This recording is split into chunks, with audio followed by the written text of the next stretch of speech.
Chapter 13. Getting What You Wish For.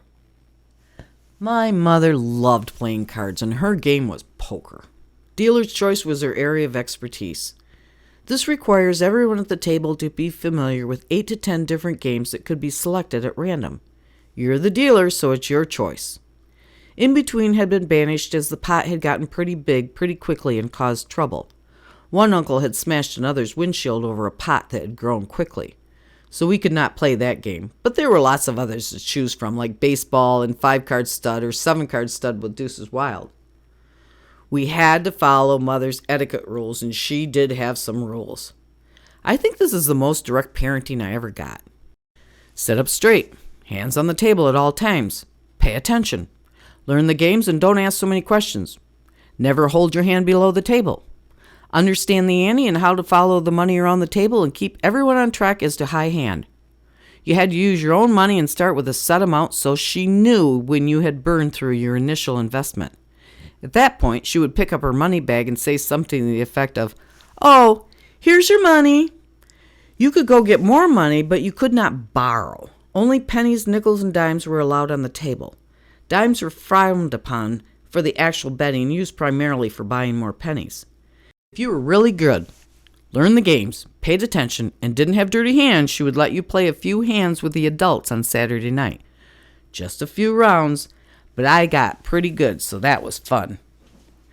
My family smoked like chimneys. The ashtrays would be overflowing several times in the night of playing poker. My Aunt Bobby would often light another cigarette before the first one was done, and everyone would laugh. The room would be a blue haze.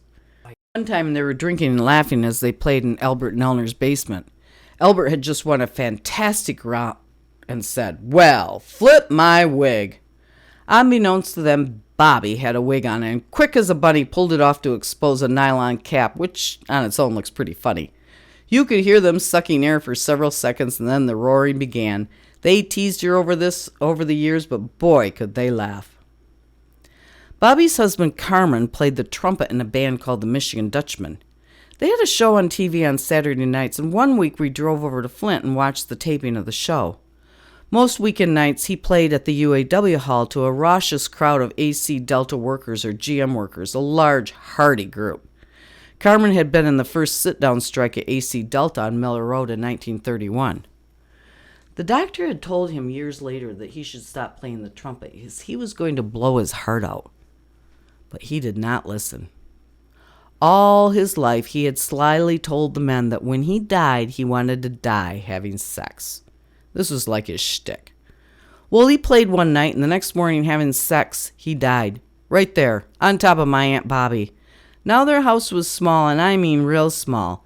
Carmen was not a small man, and he was definitely dead weight.